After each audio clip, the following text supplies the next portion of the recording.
The mysterious, emotional, and suspenseful version that builds toward the hidden truth behind the gift. The story will be continuous with no line breaks, cinematic pacing, and vivid emotion. Here we go. For my husband's birthday, my parents sent a watch. It looked ordinary, sleek, expensive, wrapped in the kind of gold paper my mother loved. But the second I saw it, my stomach dropped.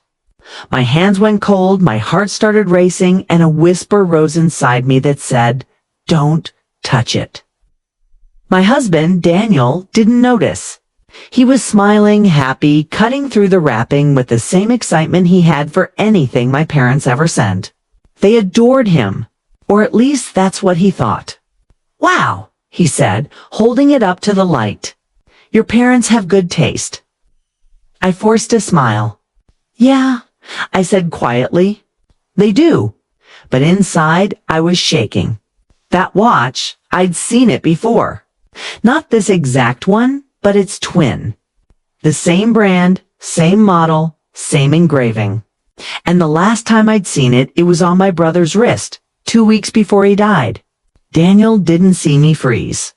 He didn't notice that I took half a step back, that I was staring not at the watch but at the faint mark under its backplate. It was just a shadow, but I knew better. I'd seen it before, hidden under my brother's gift, carved in tiny letters that only I ever noticed. "Time tells truth." It wasn't a message. It was a warning. I'd never told anyone what happened that night. The night my brother collapsed out of nowhere, clutching his chest. The doctors called it a cardiac event. The police ruled it natural. But I'd always suspected my parents had something to do with it. Something cruel, quiet, and planned. Because in our family, love always came with conditions, especially from my mother. When Daniel slipped the watch onto his wrist, something inside me snapped. "Don't touch it," I said sharply. He blinked. "What?" His eyes widened. "It's just a watch. Please," I whispered. "Just don't wear it yet. Let me look at it." He frowned, but handed it to me. The metal was cold, colder than it should have been. It almost hummed. I turned it over, pretending to admire the craftsmanship, but really I was searching. There it was, the engraving hidden under the clasp. "Time tells truth." It's the same words. My vision blurred. I could hear my mother's voice echoing from the phone call earlier that day. "I just want you both to have something timeless." Her tone had been sweet, but there was something off, something rehearsed. I looked up. Daniel was watching me. "Babe, what's wrong?" he asked softly. I swallowed hard. "I think my parents are testing us." He laughed nervously. "Testing us? How?" I didn't answer. I couldn't explain without sounding insane. But my instincts screamed that this was not a gift. It was bait. I set the watch down on the table. "We'll talk later," I said. "Please don't wear it until then." He looked confused, but he nodded. That night, I couldn't sleep. Every time I closed my eyes, I saw my brother's face, pale and still. I heard my mother saying it was just his time. I got up quietly, went to the kitchen, and unwrapped the watch box again. Inside the velvet, under the main cushion, there was a folded piece of paper. My breath caught. My hands trembled as I unfolded it. It wasn't a note, it was a receipt. From a small electronics lab 3 towns away.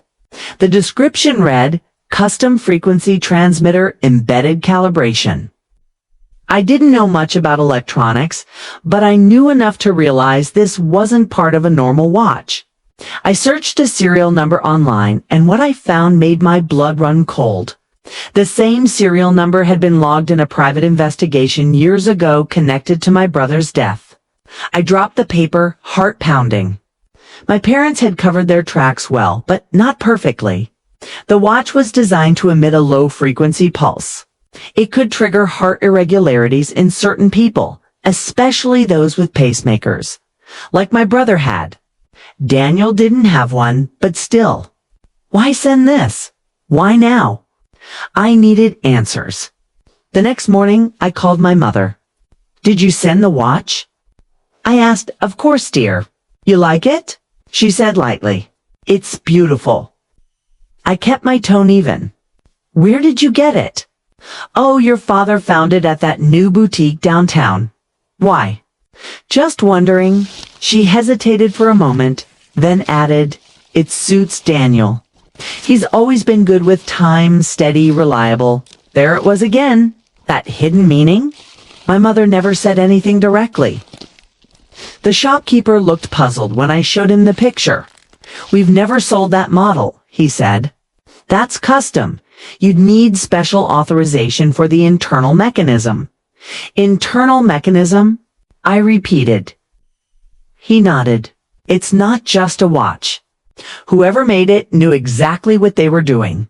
My skin prickled. I thanked him and left, clutching the box.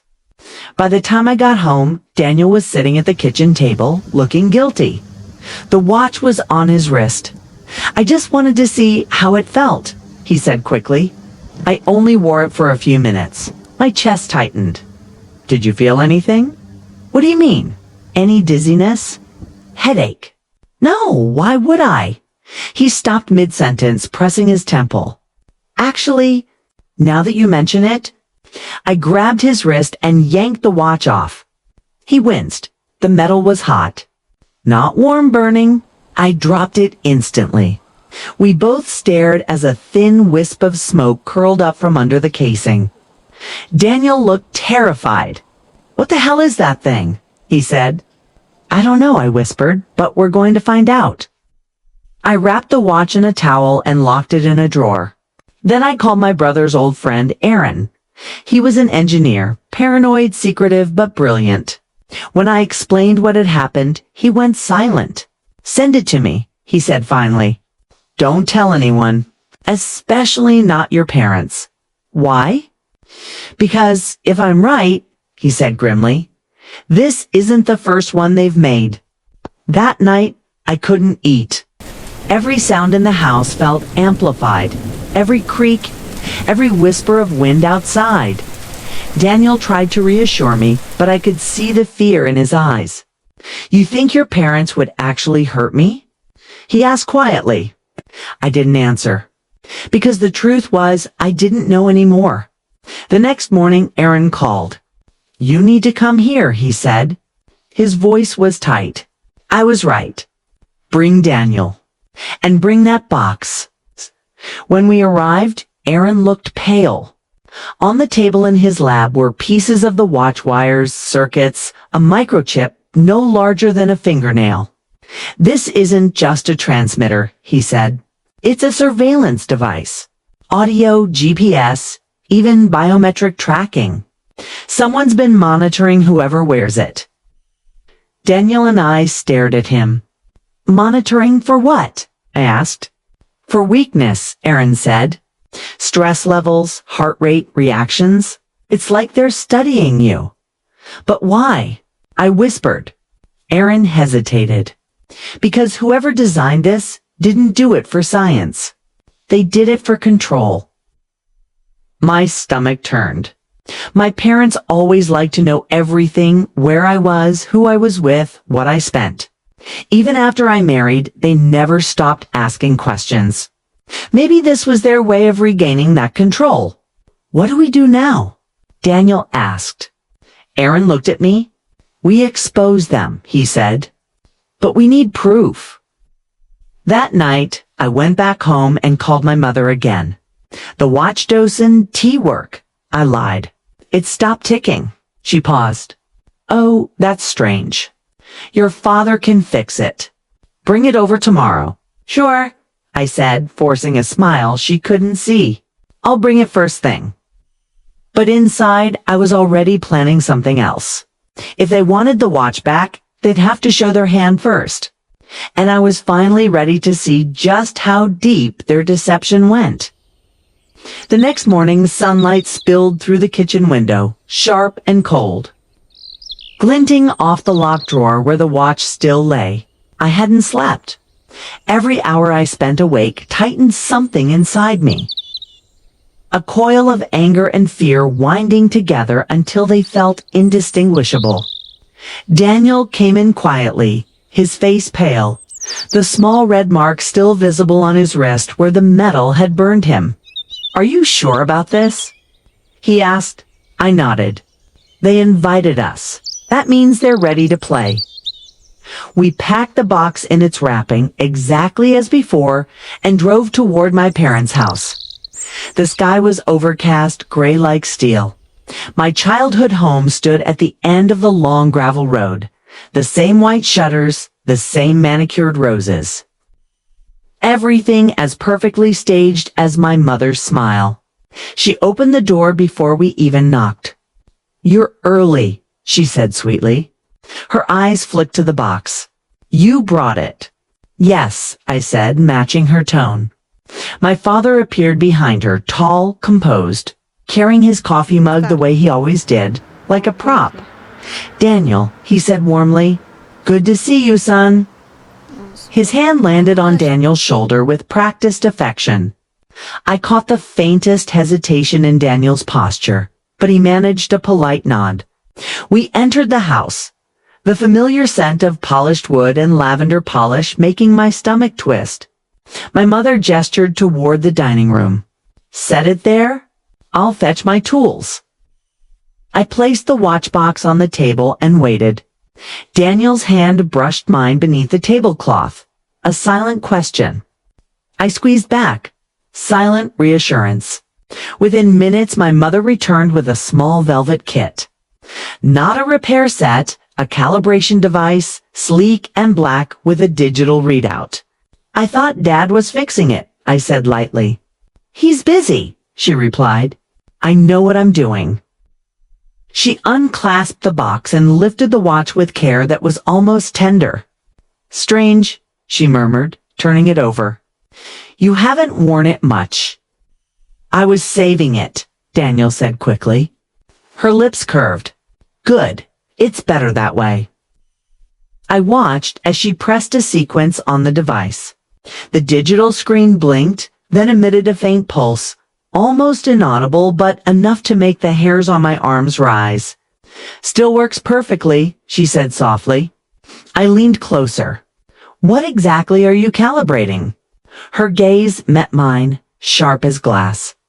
"Just making sure time runs the way it should." My heart hammered. That phrase almost identical to the one she'd used when my brother died. Time tells truth. I realized she wasn't talking about hours or minutes. She was talking about control. I took a deep breath and said, "Funny, Mom, because Aaron found something interesting when he opened it." The pulse stopped. My father's mug froze midair. My mother didn't move, but her eyes darkened. "Aaron?" she repeated softly. "You let him touch it." "He found a transmitter," I said. "And more. You've been tracking us." For a moment, no one spoke. Then my father sighed, set down his mug, and said, "You were always too curious for your own good." Daniel stiffened. "So it's true." My mother smiled sadly. "The pulse was never lethal for you, but it was instructive." My voice trembled, like with Ethan. She looked at me. "Your brother failed the test. He broke the rules. He told outsiders about our work." "Your work," I spat. "You mean your experiments on your own children?" "We protect what's ours," my father said evenly. Ethan didn't understand that. We had to ensure he wouldn't compromise us. "So you murdered him." My mother's hand tightened on the watch. "We corrected him," she said coldly. "And now you've brought strangers into our world again. You always were reckless, just like him." The air thickened. Daniel stepped forward, voice shaking with fury. "You hurt her brother and you."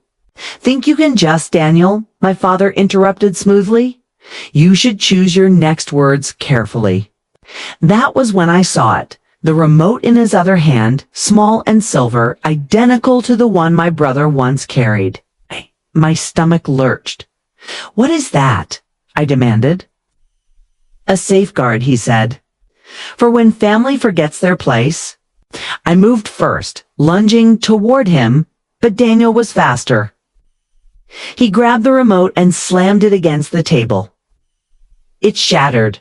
A sharp, high-pitched whine filled the room as the watch on the table began to glow faintly red. My mother screamed. "Stop!" Daniel kicked the table back, the watch clattering to the floor. I snatched it with a towel and hurled it into the fireplace. The glass cracked, sparks flying. The wine died instantly. Smoke rose, silence followed heavy. Final. My father's face was pale with disbelief. My mother looked as if she'd been struck. "You have no idea what you've done," she whispered. "You've destroyed decades of work." "Good," I said. "Then maybe now you can stop destroying people." She looked at me with something between rage and grief. "You think you're free of us?" she said quietly. "You never will be. You are what we made you." Her words sliced through me, but for the first time, they didn't stick. I turned to Daniel. "Let's go." He nodded and we walked out. Behind us, I heard my mother's voice break into a low sob, then a laugh, high, eerie, fading as the door closed.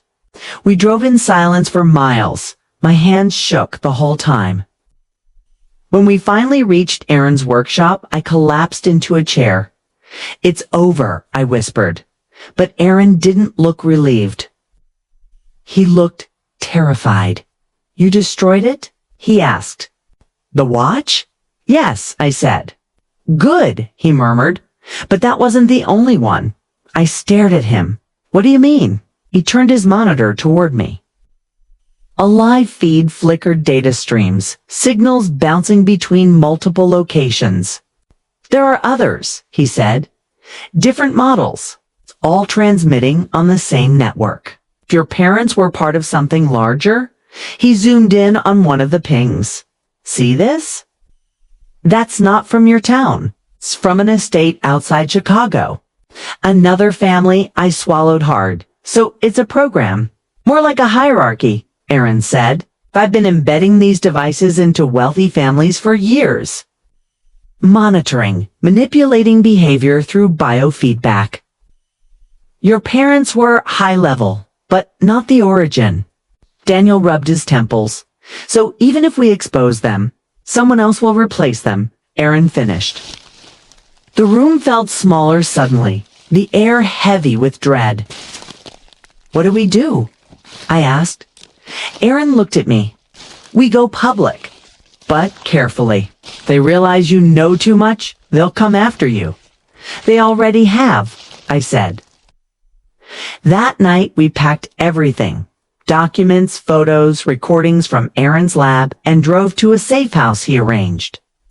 I sent an anonymous packet to a journalist I trusted from college, labeling it simply, "Time Tells Truth." Days passed in a blur of waiting and fear. Then, one morning, the story broke. Headlines everywhere. Elite families linked to biosurveillance network. My parents' names weren't mentioned, but their company was. The fallout was instant. Investigations, arrests, assets frozen. I thought I'd feel relief, but all I felt was hollow. A week later, I got a call from an unknown number. I shouldn't have answered, but I did. My mother's voice came through, soft, almost tender.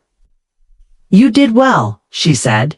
"You've proven stronger than we thought." "Stop calling me," I hissed. "It's over," she chuckled. "Oh, darling, it's never over. Time always finds its truth." The line went dead. I stood frozen, staring at the phone until Daniel took it from me gently. "She can't hurt us anymore," he said. But that night, as we tried to sleep, the faint ticking of a clock filled the silence, steady, rhythmic. I turned toward the sound. There, on the dresser, was a new package. No return address. My hands trembled as I opened it. Inside, resting on a bed of black velvet, was another watch. Different design, same engraving. Time tells truth. Daniel stepped beside me, his face pale. "How?" he whispered. I lifted it carefully.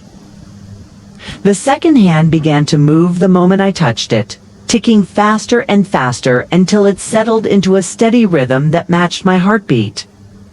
And then, for just a second, I heard a faint click, a sound that didn't belong to any ordinary watch. I looked at Daniel. They found us. His jaw tightened. Then, we finished what they started. I stared at him, realizing something in his eyes had changed. A cold determination, almost familiar. The same calm my father used to have before he gave an order. My breath caught. "Daniel," I said quietly, "what did they do to you?" He didn't answer. The watch glimmered between us, its ticking echoing through the small room like a countdown. Start. And for the first time, I wasn't sure whether I'd escaped my parents' world or if I'd just passed their test. Super.